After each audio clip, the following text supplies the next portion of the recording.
my hand.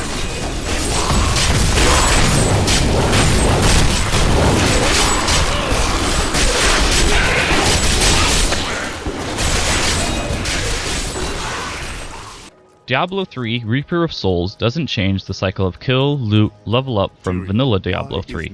Instead, it adds some features that help you play the game the way you want to, from an enchantress who lets you reroll a specific stat on a weapon, to paragon levels that allow you to increase specific attributes. However, despite having sunk its hooks into millions of people, I still can't find any worthwhile reason to pursue the endless cycle of killing monsters, getting better gear, leveling up, and traveling to town.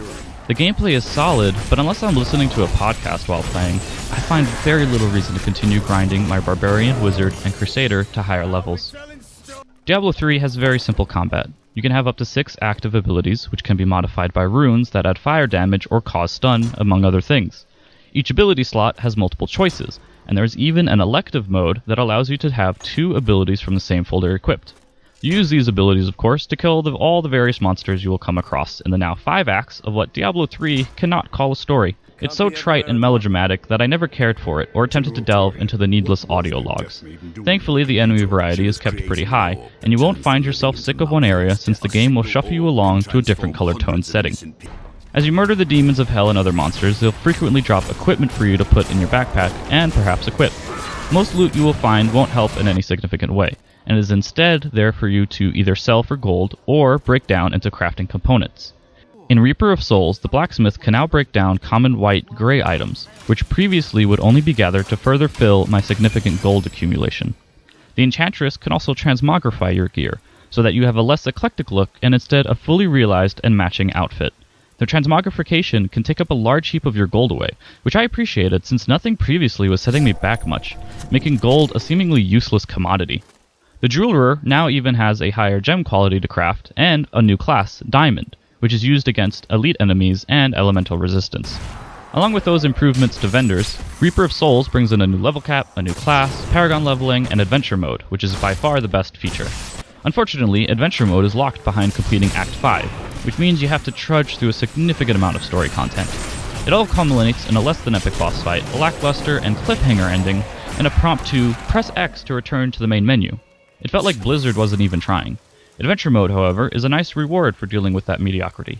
After completing Act 5, you are free to travel around the various acts and participate in bounties which range from clearing a dungeon to taking down bosses you fought before. Each comes with a nice experience reward, and along the way you'll be collecting better loot and leveling up.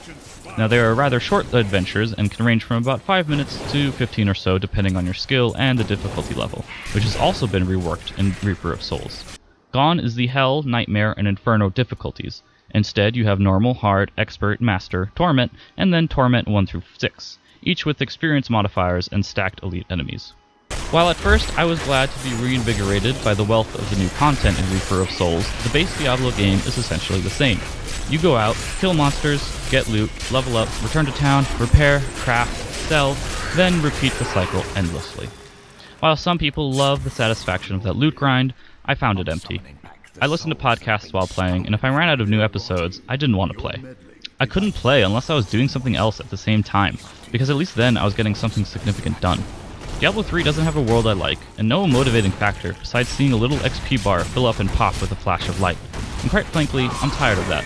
RPG elements have now made their way into almost every genre, and if a game doesn't offer something more substantial than completing the same tasks and going through the motions I've done hundreds of other times before, I'm not going to waste my time on it.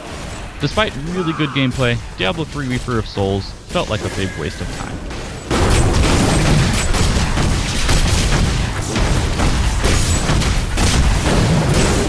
What a poor, deluded fool.